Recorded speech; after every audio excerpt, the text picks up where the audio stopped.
India की अगर बात करें जो कि नेबर कंट्री है, उन्होंने एक ड्रोन बनाया है अपना मेड इन इंडिया घातक के नाम से, जो कि रडार के उसमें नहीं आता। ठीक हो गया। क्या कहना चाहेंगे, वो टेक्नोलॉजी में किधर जा रहे हैं, हम कहाँ पे खड़े हैं, चाहे एग्रीकल्चर हो, चाहे डिफेंस हो, चाहे ओवरऑल टेक्नोलॉजी या फिर जहाद? जहाद टेक्नोलॉजी की तरफ नहीं। नहीं, टेक्नोलॉजी भी साथ साथ रहेगी। आगे चले कैसे गए। फिर उसके बाद ये है कि देखें 1947 में हम एक जैसे थे, एक साथ ही आज़ाद हुए, अपना सफ़र इकट्ठा शुरू किया। आज हम ये कहते हैं नहीं जी वो टेक्नोलॉजी में बहुत आगे, डेट्स इट। ये कोई जवाब नहीं है। और अगर आप देखोगे, अगर आप थोड़ा सा इसके बारे में भी रिसर्च करोगे, पढ़ोगे, तो आपको पता चलेगा कि इजराइल इस टाइम दुनिया की मल्टीनेशनल कंपनीज को, बड़ी बड़ी कंपनीज को लीड कर रहा है। आप अगर बात कर रहे थे, उनके आर्मी चीफ का नाम क्या है, हमें नहीं पता, प्राइम मिनिस्टर का क्या नाम है? वो तो मोदी साहब और हर जगह पे वही जाते हैं, मतलब जहाँ भी इंटरनेशनल विजिट पे, इवन यूएई, सऊदीया या यूएस में जहाँ पे भी जाते हैं वो खुद जाते हैं, उनके पॉलिटिशियंस जाते हैं। नमस्कार दोस्तों, डीआरडीओ ने एक ड्रोन की टेस्टिंग की है जिसका नाम है घातक, और ये ड्रोन मेड इन इंडिया है जो कि रडार में नहीं आता है। इस पर जो पाकिस्तान के लोग हैं उनका भी रिएक्शन आया है, क्योंकि पाकिस्तान चाइना की टेक्नोलॉजी यूज करता है। इंडिया की अगर बात करें जो कि नेबर कंट्री है, उन्होंने एक ड्रोन बनाया है अपना मेड इन इंडिया घातक के नाम से, जो कि रडार के उसमें नहीं आता। ठीक हो गया। क्या कहना चाहेंगे, वो टेक्नोलॉजी में किधर जा रहे हैं, हम कहाँ पे खड़े हैं, चाहे एग्रीकल्चर हो, चाहे डिफेंस हो, चाहे ओवरऑल? देखिए सर, वो हमसे बहुत आगे हैं। वो अभी मैं आपको थोड़ी सी एक मिसाल दूंगा। अब मैं ट्रेन में जा रहा था तो किसी बंदे ने 13 रुपये की टिकट ली ट्रेन में। ट्रेन 13 रुपए की? 13 रुपये की टिकट ली, किसी ट्रैवल कर रहा था किसी जगह। कम की बात है ये, 13 रुपए की तो टिकट आज नहीं। जैसे शहर में जाते हैं, लोकल जा रहे हैं, तो उससे दिए 50 रुपये, बाकी उसका बैलेंस था कोई 37 रुपये थे उसके। तो उसने उस बंदे को बोला कि मुझे 37 रुपये दे दो। उसने बोला मेरे पास खुले नहीं है। वो कलेक्टर ने बोला, उससे बोला ऐसा करो, मुझे 13 रुपये 37 रुपये के आगे की टिकट काट दो। लेकिन वो उधर ही गया। इसलिए मैंने कहा ये तुमने क्यों किया? उससे बोला ये गवर्नमेंट के ख़जाने में पैसे जाएंगे, इसके ख़जाने में नहीं जाएंगे। जबरदस्त ऑनेस्टी। फिर एक बारिश हो रही थी सिंगल में, किधर की आप बात? मैं इंडिया बम्बई के। आप वहाँ का आपने विजिट किया है? अच्छा, मैंने कहा शायद पाकिस्तान में। नो डाउट पाकिस्तान में भी ईमानदार लोग हैं, मोहब्बत करने वाले। अच्छा, वहाँ पे ये चीज़ है। अच्छा, और क्या? आप एक और रिक्शा था तो मैंने रिक्शे वाले को बोला कि आप जाओ। बारिश हो रही थी बहुत तेज़, तो अकेले ही हम लोग खड़े थे। उससे बोला नहीं, सिग्नल खुलेगा तो जाऊँगा, वैसे जाऊँगा नहीं। अच्छा, वैसे हम यूरोप का ये सुनते हैं कि भाई यूरोप में रूल्स बड़े हैं, लेकिन आप इंडिया की ये बात बता। आपको बता रहा हूँ, हम दुबई जाते हैं, हम दुबई जैसे बन जाते हैं। हम पाकिस्तान में रह के पाकिस्तान जैसे क्यों नहीं बनते?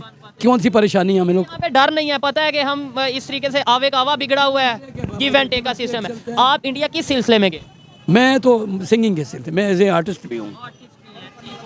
अच्छा, उनकी टेक्नोलॉजी के हवाले से आपने बोला बहुत आगे, ये तो एक लाइन से बात खत्म कर दी ना। वो आगे चले कैसे गए? फिर उसके बाद ये है कि देखें 1947 में हम एक जैसे थे, एक साथ ही आज़ाद हुए, अपना सफ़र इकट्ठा शुरू किया। आज हम ये कहते हैं नहीं जी वो टेक्नोलॉजी में बहुत आगे, डेट्स इट। ये कोई जवाब नहीं है। वो कैसे आगे चले गए? उन्होंने एजुकेशन पे वर्क, उन्होंने सबसे ज़्यादा एजुकेशन वहाँ है। वहाँ जो भीख मांगने वाला वो भी पढ़ा लिखा है। हर किसी बंदे का एक काम है कि उसने शाम को एक फिल्म का शो जरूर देखने जाना है, चाहे पैसे भीख मांगे। वो ऐसे भी लोग हैं जो एक टाइम पर खाना नहीं खाते हैं। पढ़े लिखे तो भीख मांगते नहीं मेरे ख्याल से, लेकिन आप एग्जाम्पल के तो नहीं, ये छोड़ दे भाई बहुत। देखिए, अब सुनी बात पे और बात है। आप किसी बात को फिजिकल जानते हैं, प्रैक्टिकल देखा हुआ, तो आप उसकी बात करें। बात ये है कि मैंने आपसे अर्ज़ किया कि यहाँ टैलेंट इतने हैं पाकिस्तान में कि आप उसको हिला देंगे। वो मुल्क हमारे आगे कुछ भी नहीं है, लेकिन हमारे टैलेंट को साथ हमारा कौन देगा? प्लेटफॉर्म नहीं है। जी हाँ। और ये हमारा जो डायलॉग है, इसकी ना ये मजाक बन चुका है इंटरनेशनल लेवल पे कि पाकिस्तान में टैलेंट की कमी नहीं है। नहीं, ये मजाक बन चुका है। वो इसकी ये देखिए, पिछले उन्होंने अपनी जो 15 अगस्त है, पूरे मुल्क में इलेक्ट्रिक गाड़ियां दी हैं, पूरे मुल्क में। पाकिस्तान में अभी तक कोई एक यूनिट बता दें जिसने आके कि ये हमारे पास तो वसाइल हैं, लेकिन काम करने का मौका कोई नहीं दे रहा ना। वसाइल भी कम है हमारे पास। इकॉनमी की जो असल सिचुएशन है, में हमारे कुछ तो ब्यूरोक्रेट्स ने, फिर सियासतदानों ने भी मुल्क को चलने नहीं दिया उस तरीके से। इससे तो मैं एग्री करता अब हूँ। एक हमारी आर्मी है, आर्मी हर जगह तो नहीं जा सकती ना। आर्मी तो देखें इस वक्त आर्मी जाती है आजकल, नहीं, पाकिस्तान पूरा की आर्मी हर जगह जा रही है। ये इसीलिए कि बाकी नाकाम हो गए हैं ना, तो आर्मी को मजबूर होना पड़ा है। चीफ है इस टाइम, पता है यूएस के विजिट जी बिल्कुल, मैं यही कह रहा हूँ कि हमारी आर्मी ने ही सारा कुछ करना है, तो फिर सियासतदानों की क्या जरूरत है? और हमेशा ब्लेम ये कर दिया जाता है कि भाई आर्मी क्यों हर चीज में इन्वॉल्वमेंट करती है। नो डाउट जिसका जो काम है उसे वही करना चाहिए, लेकिन पॉलिटिशियंस को भी सोचना चाहिए। मुल्क जितना भी चल रहा है वो सिर्फ आर्मी की वजह से अब चल रहा है। चल कैसा रहे? चल अच्छा रहा, क्योंकि आर्मी देखें, अभी आर्मी चीफ साहब हर मुल्क में पहले जाते हैं, वजीर आजम के लिए रास्ता बनाते हैं, उनके पैसों की बात करते हैं, वो मुल्क कहते हैं जी हम इन्वेस्टमेंट करने आ रहे हैं सिर्फ आर्मी की वजह से। उनकी बात पे ट्रस्ट किया जाता है, आर्मी की बात पे ट्रस्ट किया जाता है और किसी की बात डेमोक्रेटिक पे कंट्री तो ना हुआ नहीं है ना। मैं कह रहा प्राइम हूँ मिनिस्टर की कोई वैल्यू कोई है ही नहीं, सियासतदानों की एक जीरो भी वैल्यू नहीं है इस मुल्क में, ना ही जो है ये सिर्फ अपना पैसा बनाने के लिए आते हैं, ये सारे अपने पैसा बनाने में लगे हुए हैं। एक आर्मी से ही हमने उम्मीद रखी हुई है और वो बेहतर कर रहे हैं। इस साइड पे देखें, हम इंडिया की अगर बात कर रहे थे, उनके आर्मी चीफ का नाम क्या है?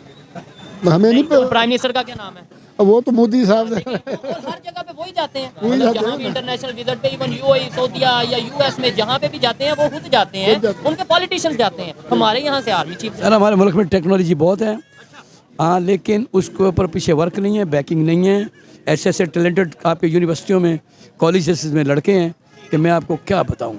अभी हमारे यूनिवर्सिटी का स्टूडेंट हूँ, मुझे आइडिया है कि हर पाकिस्तानी ये चाहता है, खासतौर पे यूथ, खासतौर पे पाकिस्तान के स्टूडेंट्स ये चाहते हैं कि भाई हम कुछ पाकिस्तान के लिए करें, लेकिन जब प्लेटफॉर्म ही नहीं है तो हम कैसे करें? सर देखें, और अगर आप देखोगे, अगर आप थोड़ा सा इसके बारे में भी रिसर्च करोगे, पढ़ोगे, तो आपको पता चलेगा कि इजराइल इस टाइम दुनिया की मल्टीनेशनल कंपनीज को, बड़ी बड़ी कंपनीज को लीड कर रहा है। आपका फेसबुक, आपका यूट्यूब, आपका इंटरनेट, सारा का सारा इजराइल से होकर गुलाम है, ये कोई बात थोड़ी है। वो हमारी ज़मीन इस्तेमाल कर रहा है। मुसलमान इस्लाम की सारी दुनिया कायनात अल्लाह की ना सारी, मुसलमानों के लिए बनी, काफिरों के लिए थोड़ी बनी है। अल्लाह ताला ने दुनिया सारी जमीन मुसलमानों के लिए सारी हमारे, वो गुलाम है, वो हमारी ज़मीन इस्तेमाल, वो हम अल्लाह की इजराइल के लोग हमारे गुलाम हैं। वो हमारी ज़मीन छोड़ दें, हम उनका मोबाइल इस्तेमाल नहीं करते, वो हमारी ज़मीन से निकल जाए। वो तो हमारी किसी नॉन मुस्लिम को इस जमीन में रहने का हक, हिंदू को, काफिर को इस दुनिया में हक जरूर है। इस्लाम ने, हजूर ने फरमाया, कोई बंदा मुसलमान किसी गैर मुसलमान को बगैर किसी वजह से कत्ल कर दे तो अल्लाह ताला उस पर अपनी जन्नत हराम कर देगा। देखें, अभी कहा कि पूरी दुनिया मुसलमानों की है। जुर्म ना हो। आप इसराइल ऐसे करे तो क्या वो मुसलमानों पर जुल्म ढाया जाए तो हम कहें भी उसको रहने का हक है?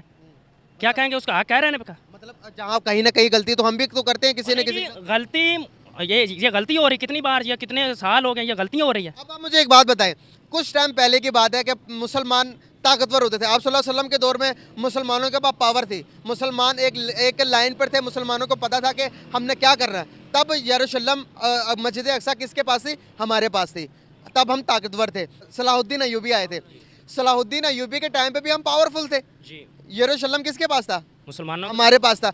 आज भाई हम कमज़ोर हो गए हैं, आज हमारे पास पावर नहीं है। आप यहाँ पर जो भी मर्जी के वो भी मिल नहीं सकता। इकबाल ने कहा जरा नाम हो तो ये मट्टी बहुत जरखेज है, साके वो कहता ना भी नहीं है ना उम्मीद इकबाल अपनी कश्ते वरां से, जरा नाम हो तो ये मट्टी बहुत जरखेज है, कुछ भी नहीं है। ये साहब जो ऊपर है हमारा जो है ना तबका हुक्मरानों का, ये हिसाब है, देखें इस्लाम को आने दे, सब ठीक हो जाएगा। आप ज़कात इकट्ठी करें, अरबा लोग, करोड़ों पैसे अरबों हैं जो ज़कात नहीं देते। आप कितना कर्जा पाकिस्तान आपको कितना, आप हमारे एक अफराद के ऊपर कितने कितने लाख आता है, एक घर के अफराद के एक के ऊपर आपने लिया, हमने लिया, किसने लिया? उनके बाहर अरबों के प्लास और जायदाद बांध के वो सारा लूट कर तो वो खा गए। अगर 1 रुपया भी नहीं लगाया, 100 में से 1 रुपया भी नहीं लगाया पाकिस्तान साहब उनकी। मुझे एक बात बताएं, शॉर्ट करते हैं, टेक्नोलॉजी या फिर जहाद? जहाद। टेक्नोलॉजी की तरफ नहीं, टेक्नोलॉजी भी साथ साथ रहेगी। इस देखें, इस्लाम और दुनिया इस्लाम में नहीं है। टेक्नोलॉजी के बगैर कैसे जहाद करेंगे? आपको किसने कहा भी बैट टेक्नोलॉजी से जहाद नहीं हो सकता? कैसे करेंगे जहाद, बताएं ना। देखिए मैंने कहा भी टेक्नोलॉजी साथ साथ है। डॉक्टर अब्दुल कदीर खान ने एटम बम बनाया, किसके लिए बनाया? टेक्नोलॉजी से बनाया, लेकिन बनाया किस वजह से? जहाद के लिए। एटम बम जहाद के लिए बनाया। हर एक मुल्क के पास भी तो एटम बम है, आप चलाओगे तो वो डबल चला देंगे।